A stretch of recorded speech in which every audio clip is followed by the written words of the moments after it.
Muchísimas gracias por acompañarnos en un nuevo programa de Segundos para Todos.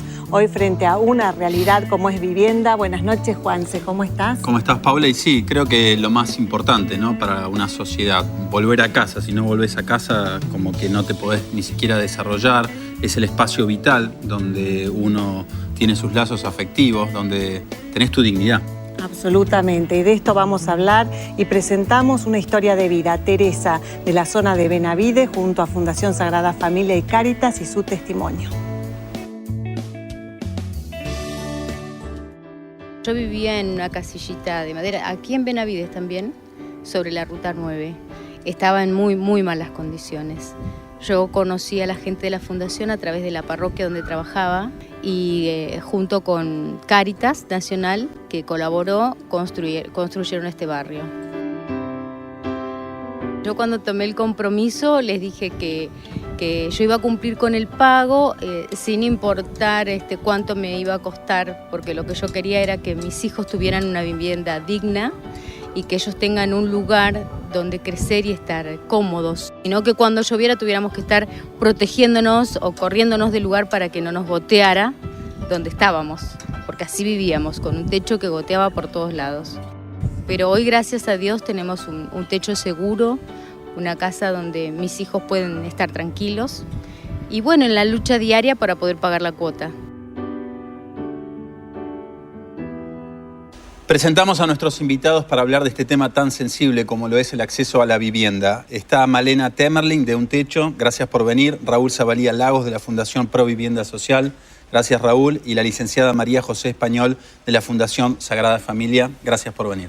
Sí, retomando un poco lo que compartíamos de Teresa, que sabemos que hay tantas familias, como el caso de Teresa, y ustedes se ocupan puntualmente de esa necesidad habitacional, de mejora de vivienda, y que nos den la mirada de cada uno desde la organización que representan. Sí, nosotros, bueno, Teresa es una de las 34 familias que participó del proyecto Arroyo Claro, de acceso al terreno y a la vivienda completa. Y ahora, bueno, teniendo su casa propia, está mejorando, haciendo cosas nuevas con el programa Promevi, como sí, veían. Exactamente. En el caso de Un Techo para mi país, que acaban de lanzar el nuevo nombre y se llama Techo directamente para toda Latinoamérica, que nos cuentes de esta organización internacional que promueven jóvenes. Bueno, nosotros vemos realmente un cambio muy grande desde la adquisición, pese a que nosotros construimos viviendas de emergencia, no son viviendas definitivas. Es impresionante cómo las familias se emocionan, lloran y adquieren esa vivienda que por ahí para mucha gente no cumple con ciertas cosas, pero sí para las familias es algo muy importante y es un cambio abismal. Y nosotros siempre decimos que cada vivienda de emergencia también es una denuncia de que ahí antes había viviendo una familia todavía en peores condiciones. Así que es muy fuerte cada construcción, cada situación, ver cómo hay chicos que gracias a una casa de madera salen del barro, no se mojan cuando llueve, se separan núcleos, hay familias que pueden acceder a esta vivienda que no pretendemos que sea definitiva y sabemos que hay que seguir trabajando, pero sí es una solución de emergencia para miles de familias. Raúl, y en el caso de Provivienda Social, estas mejoras que hacen que son realmente impresionantes, ¿no? Sí, en realidad lo nuestro se asocia a lo que venían comentando las chicas, digamos, y damos un pasito más que tiene que ver con el tema de la infraestructura. Nosotros viendo lo que la gente va haciendo, la mejora de la casa, de alguna u otra manera la familia con su apoyo, con el apoyo que le puedan dar los vecinos o alguna ONG o incluso a veces el sector público puede resolver, digamos, en forma individual o familiar su problema. Lo más difícil de todo, y sobre todo en la Argentina, es ponerse de acuerdo, y entonces el tema de la infraestructura, que requiere muchas voluntades, es un tema que nosotros hemos ido para un poco por pedido de los propios vecinos. Entonces nos hemos puesto inicialmente con el tema del gas, y la idea es seguir con el tema del agua y de las cloacas, ¿no? Hay un dato que es muy relevante y me gustaría que me expliquen qué significa la emergencia habitacional. Son 3,5 millones de familias que están en esa situación. ¿Qué significa estar en emergencia habitacional? Bueno, en realidad, aparte es importante saber que no es solo las familias que no tienen vivienda, que es un poco lo que recién contaba Malena respecto de familias que comparten la vivienda con otros o en un mismo terreno muchas casas familiares, amigos que construyen en un mismo terreno, que entonces ello ya lleva a un malestar y al hacinamiento. Y por otro lado, lo que es el déficit cualitativo, que tiene que ver con las condiciones precarias de habitabilidad de las viviendas que cada familia tiene. Es decir, no tener acceso prácticamente a ningún servicio, como hablaban recién. Es decir, claro, en realidad cuando uno analiza el déficit con detalle encuentra que de los 3 millones de familias que tienen problemas habitacionales, hay uno que comparte la vivienda, ¿sí? O vive en una vivienda no recuperable, pero hay 2 millones que en realidad viven en viviendas recuperables donde le falta la infraestructura, donde hay que hacer mejoras, donde hay que poner una pieza más, porque resulta que viven más de 2 personas por cuarto, que es lo que está previsto en el déficit, digamos, en la medida del déficit.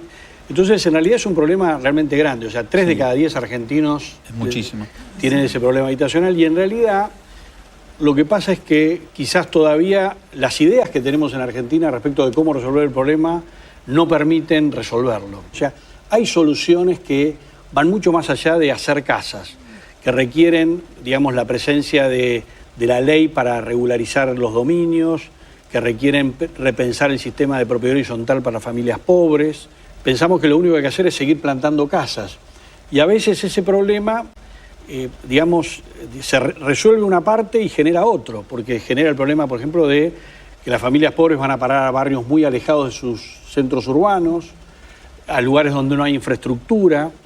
Digamos, se generan nuevos problemas. Entonces es importante tratar de asumir que las viviendas existentes se podrían recuperar, que los loteos existentes se podrían quizás subdividir, que los lugares que ya tienen casas se les podría dotar de infraestructura. Es una situación más compleja, pero todavía tenemos abordajes medio simples, digamos.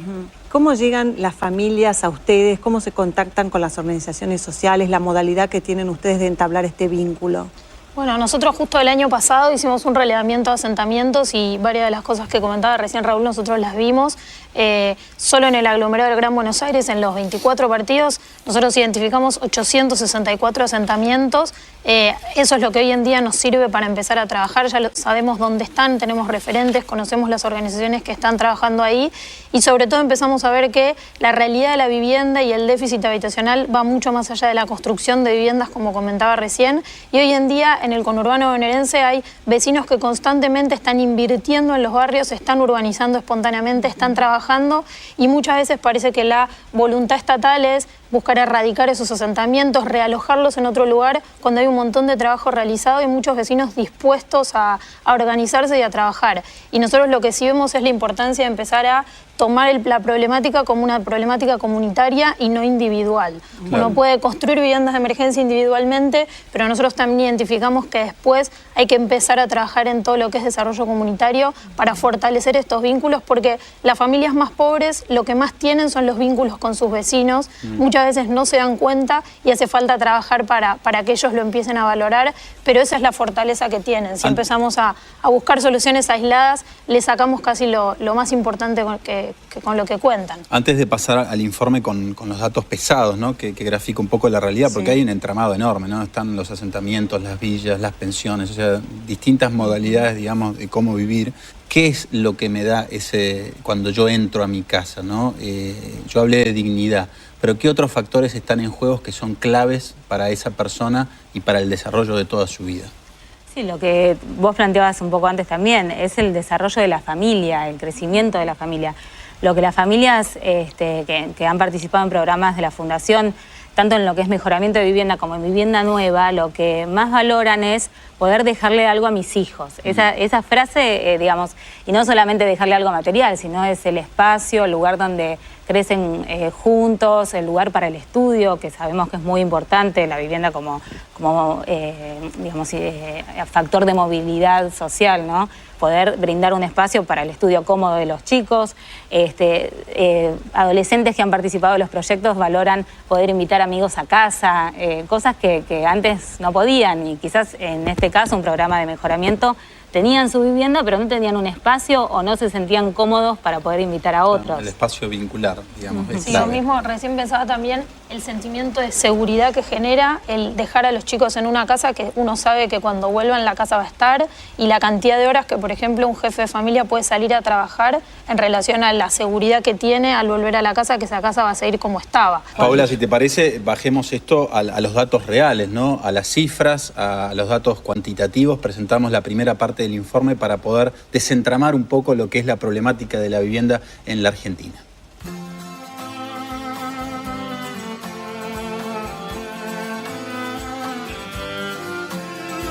En Argentina, el acceso a la vivienda es considerado un derecho humano legítimo en la Constitución Nacional y en los pactos internacionales. Sin embargo, el déficit habitacional se manifiesta no solo en la falta de vivienda, sino también en la enorme cantidad que se encuentran en condiciones deficitarias. En la Argentina, alcanza a más de 3,5 millones de hogares, según la ONG Un Techo. Bueno, la construcción del barrio llevó más o menos 2 años y los hombres de las familias se reunían todos los fines de semana a trabajar. Todos aportaban lo que sabían. Cuando tengo un objetivo o proyecto, nada, yo sé que todo lleva tiempo, que todo cuesta, pero yo sigo adelante, que seguramente lo voy a lograr. Ustedes forman parte de las familias que fueron ayudadas por la Fundación Hábitat para tener su casa. Sí, los chicos están re contentos. Ya van a tener su pieza, cada uno, su necesidad que ellos tenían, entrando todos apretados. Ellos te dan la plata, pero vos tenés que aportar, pagar una cuota todos los meses. ¿Es una cuota mínima? ¿Cuánto es lo que aportan por mes? Estoy pagando 200 pesos por mes.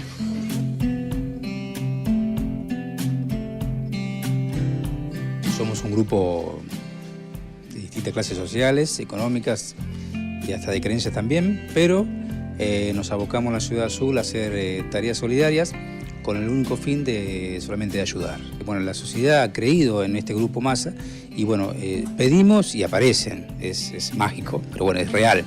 Calculá que la última casita que estamos haciendo lleva 40 días y estamos hablando de un techo.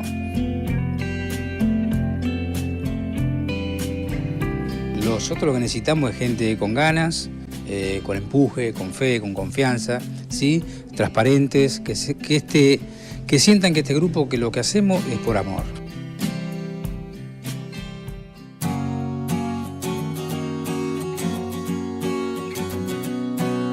En la actualidad, existe un conjunto de prácticas habitacionales desarrolladas por los sectores populares, entre las cuales se encuentran los conventillos, los hoteles pensión, los conjuntos habitacionales construidos por el Estado, los barrios conformados por cooperativas y los asentamientos, entre otras. Un aparato especial de observación requieren las villas y los asentamientos, que son urbanizaciones producidas por los mismos sectores populares, en su necesidad de producirse un hábitat con características específicas.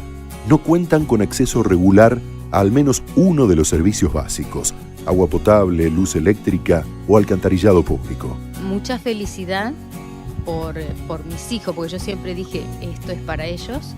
Y bueno, muy agradecida a toda la gente que nos ayudó en ese momento y feliz de tener un techo seguro y pidiendo siempre por aquel que no lo tiene para que pueda lograrlo.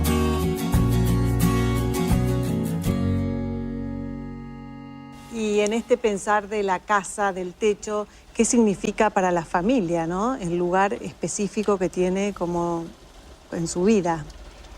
La casa es un lugar de referencia, quizás es el único lugar de referencia fijo que tiene la familia más pobre.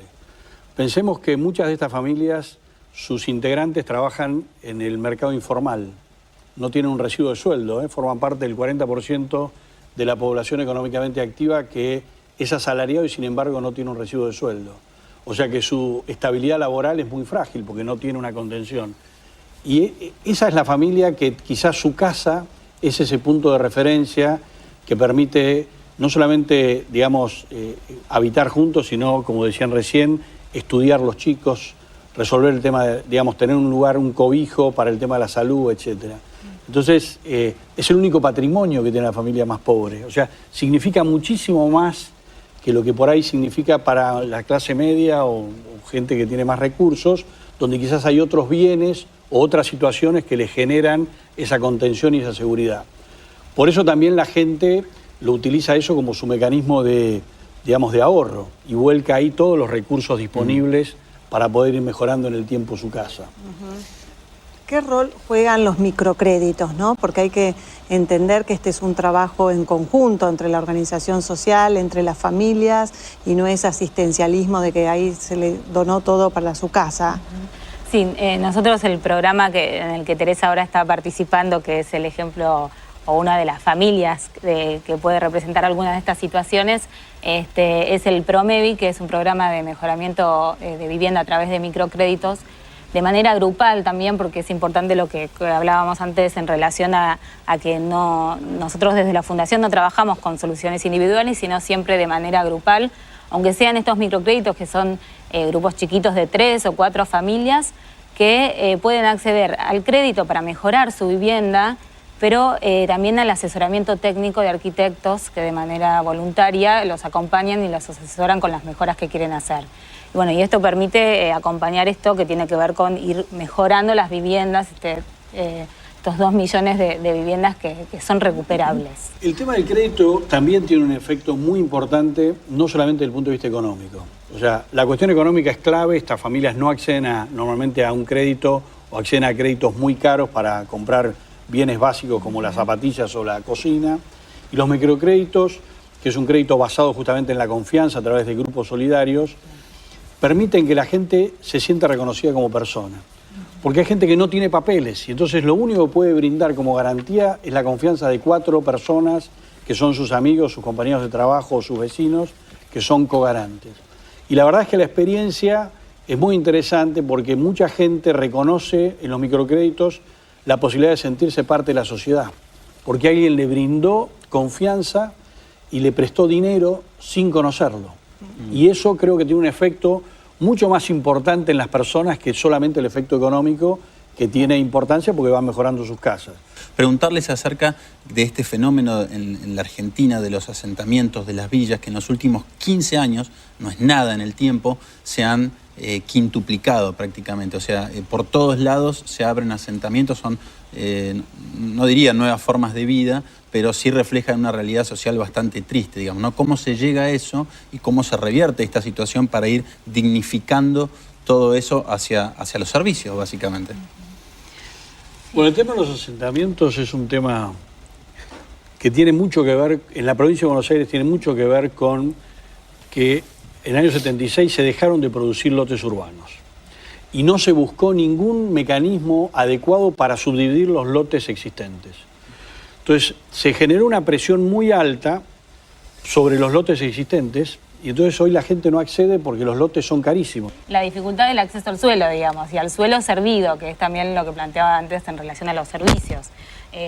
Cómo resolver esa situación, las familias crecen, van construyendo en el mismo terreno, mismo ya no tienen más posibilidad en ese espacio, y bueno, también como una organización colectiva, juntarse con otros vecinos en algunos casos y acceder a algún suelo que de otra manera no les sería permitido o posibilitado, digamos. Entonces, y también toda la inseguridad que implica para las familias estar viviendo en un terreno que no es propio y que no saben si el día de mañana los van a desalojar, los van a reubicar. O sea, las familias viven día a día invirtiendo, como recién mencionaban, hacen la inversión en su propia vivienda y de hecho hay una evaluación de impacto hecha en un barrio de Quilmes en el cual se entregó título de propiedad y la diferencia habitacional adquirida por la misma familia al tener el título de propiedad era muchísimo superior al vecino que por ahí estaba en la misma situación que él, pero no tenía esa seguridad. Entonces, los asentamientos hoy en día se generaron a raíz de la ausencia de políticas habitacionales y de división de tierra, y hoy en día es una realidad que existe y con la que hay que lidiar, y son millones las personas que viven en esa situación. Y Teresa es un...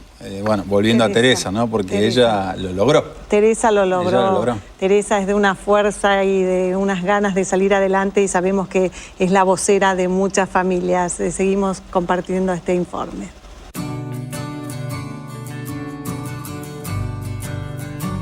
En el año 2011, la ONG Un Techo produjo un relevamiento de la región del Gran Buenos Aires. Según el mismo, existen 864 villas y asentamientos, en los que residen 508.144 familias con un promedio de 604 familias por asentamiento. El 66,3% de las villas y los asentamientos se conformaron hace más de 15 años, mientras que el 24,3% de los mismos se conformaron entre los últimos 6 y 14 años. No es muy fácil, pero bueno, yo gracias a Dios siempre me crucé con gente buena que me ha ayudado en la vida. Como la gente de la Fundación, que siempre me ofrecieron ayuda. Bueno, la Fundación tiene 33 años de trabajo.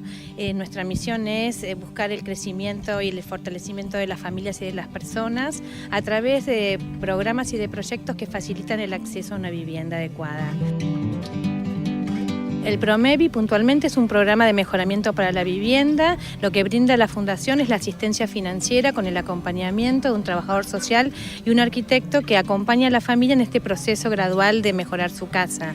Es un programa que hace más de 18 años que lo desempeñamos en distintas localidades del conurbano norte. Y el programa lo que apunta es ir acompañando este proceso en donde la gente, bueno, de a poquito le va sumando un cuarto, un baño, va mejorando la casa que tiene.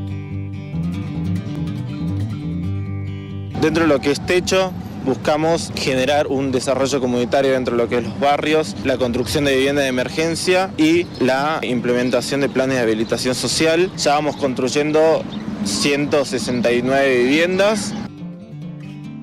Poder llegar a estas personas más necesitadas dentro de lo que es nuestra provincia realmente nos llena de alegría y creo que es un logro muy grande y un objetivo que teníamos.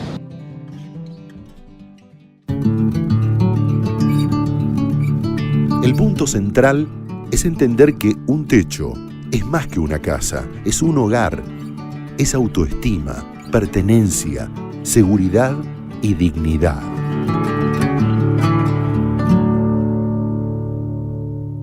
Esta cifra vale la pena recordarla porque es para reflexionar. El 4 de octubre se festeja el Día Mundial del Hábitat y bueno, es un mensaje a todo el mundo, ¿no? Para reflexionar sobre los pueblos, sobre las ciudades y sobre la calidad de vida en esas ciudades. Entonces, ¿cómo estamos en Argentina si tuvieran que definirlo en esa calidad habitacional? ¿Cómo lo pondrían, digamos? ¿Qué tan lejanos estamos a lograr esa dignidad humana donde todos merecemos ese espacio digno?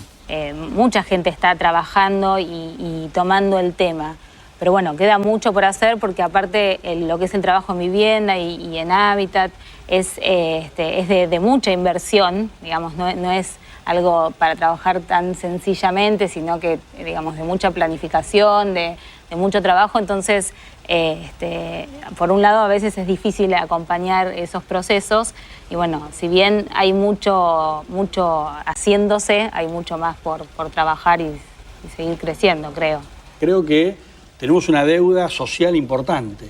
O sea, no hemos puesto nuestros talentos a resolver uno de los problemas más estructurales, que es el de la pobreza. Yo creo que en cuanto pongamos nuestras cabezas, digamos, más capaces de la Argentina a enfrentar ese problema, lo vamos a resolver, como hemos resuelto muchos otros problemas en el mundo de lo científico, en el mundo de lo empresarial, e incluso en el mundo de lo social en otros temas, como la salud, digamos. Creo que ahí tenemos un déficit importante. Y creo que, vuelvo a repetirlo, entender cómo la familia pobre construye la ciudad es entender la mitad del problema y ahí la solución va a aparecer rápidamente. Si pensamos en un mega plan para construir 3 millones de viviendas, estaríamos locos. Claro, es inviable. Es inviable, pero ayudar a esas familias a resolverlo, eso sí es muy viable. La reflexión final, digamos, como mejorar toda la situación desde su experiencia. Sí, y la ausencia de políticas habitacionales que respondan a estas personas. Realmente no hay acceso. Muchas veces la gente dice, bueno, hay asentamientos, pero ¿por qué se generan si hay un montón de propuestas? La verdad es que estas familias no tienen alternativa, por eso viven en esa situación y encontrar hoy en día la vivienda llave en mano, que son las que se anuncian, las que evidentemente son éxitos porque sirve el seguir trabajando, pero hay un montón de familias a las cuales eso no les sirve, eso no les llega y ahí es donde entramos nosotros a trabajar con distintas alternativas, pero que evidentemente creo que todos reconocemos que hasta que no se universalice, hasta que no sea política y no llegue a todo el mundo, Es una realidad que pasa en todo el país. Por ahí acá estamos en Buenos Aires, pero nosotros los vemos en todos los conurbanos de las grandes ciudades, Neuquén, Misiones, Salta, Río Cuarto, Córdoba. En todos lados está la misma situación, la imagen es la misma, entonces la extensión es enorme, hay mucho por hacer y sabemos que hasta que no haya soluciones definitivas que involucren a las familias, que tomen lo comunitario como eje de trabajo, esto va a seguir siendo lamentablemente así. Sí, yo coincido con Raúl que lo importante o una parte necesaria, imprescindible en los programas que tienen que ver con el hábitat y la vivienda es la participación de las familias, el protagonismo de las familias, que son las interesadas finalmente en mejorar su situación y son las que lo hacen, digamos, por su cuenta, y cuando uno se suma se puede multiplicar ese esfuerzo. Muchísimas gracias por acompañarnos. Gracias. Gracias. Nos vamos despidiendo, Paula, de la gente, y me quedo con lo que dijo María José, lo importante de articular, ¿no? No sirve la fuerza de la organización social solo con todas estas ideas e iniciativas, sino que poder articular, sobre todo con el Estado y con las empresas, para que en esa fuerza se logre una solución concreta. Absolutamente. Agradecerle a Teresa cómo nos recibió con su familia, con los vecinos y con Fundación Sagrada Familia esa tarde lindísima, y también recordarles a ustedes que está en marcha el concurso Segundos para Todos. ¿De qué se trata esa campaña de bien público? Ese mensaje que tenés desde tu organización social lo podés presentar en este concurso hasta el 30 de agosto y el premio son miles y miles de segundos. 100.000. 100.000. Y de ahí para abajo. En distintas señales de cable. www.segundosparatodos.com.ar, ahí te informás de todo. Gracias por acompañarnos. Ha sido un placer como siempre. Gracias por venir. No, gracias a vos. Chao. La verdad que desde lo personal y desde lo profesional, para mí personalmente es algo muy emotivo. La verdad es que todo el diseño de los proyectos, todo el conocimiento de la gente, son todos momentos para nosotros muy especiales. Mira, soy llorona y me emociono mucho porque acompaño el sueño con ellos, ¿no? Y lo vivo de esa manera. Así que es cuestión de que uno se lo proponga, todos los días se levante con las mismas ganas y energía y pensando que ese día va a ser mejor que el anterior.